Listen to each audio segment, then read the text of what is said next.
Welcome to this week's edition of Weekly Digest, your front row seat to the policies, programs, and people shaping Guyana's development journey.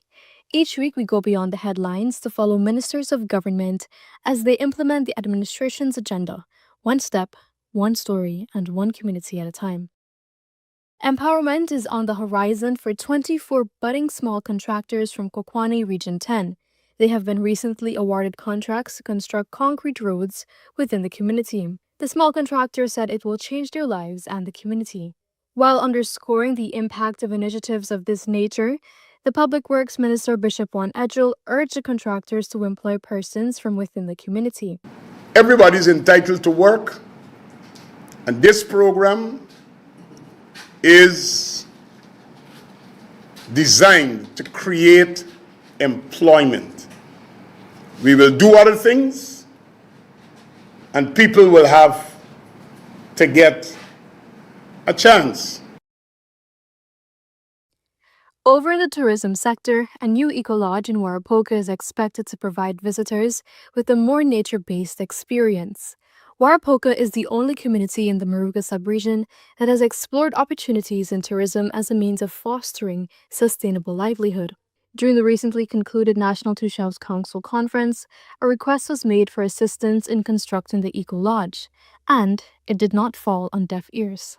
And I'm pleased to say on behalf of His Excellency the President that your request for the lodge has been approved and it will be part of this year's response. In fact, the budgetary allocation you've made available is $8 million for your lodge. Residents of Warapoka, Santa Cruz, and Cubana Region 1 have benefited from the distribution of 232 water tanks, fulfilling the promise made by President Dr. Mohammed Irfan Ali, was Minister of Housing and Water, Colin Krul, who delivered the tanks. We commit, we deliver. We won't come here on behalf of the government to promise you the sun, the moon, and the star to say things. We are a responsible government, and the things that we say, we know we can back them.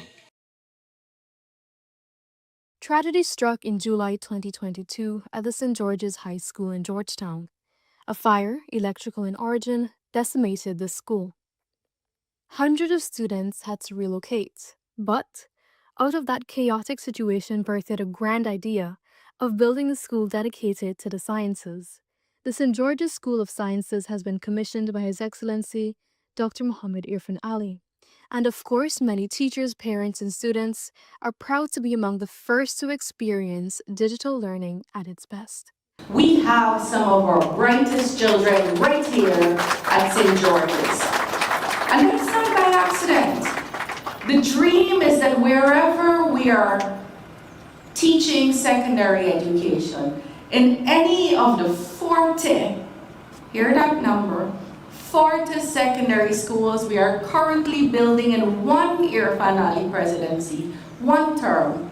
In any of those 40 schools, you must get the same education you could get in the traditionally top schools. So top schools, look out, they're coming after you.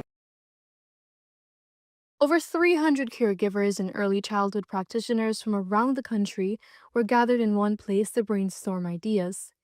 The Ministry of Human Services and Social Security hosted the first Early Childhood Development Conference.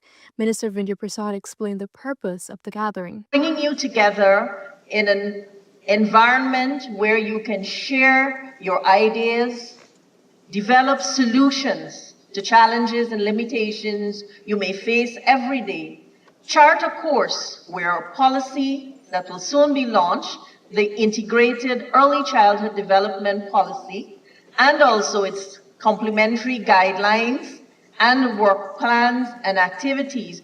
But to strengthen that, even though it's new. Prasad encouraged the participants to share their best practices and experiences to help shape the delivery of a new chapter in childcare services across the country.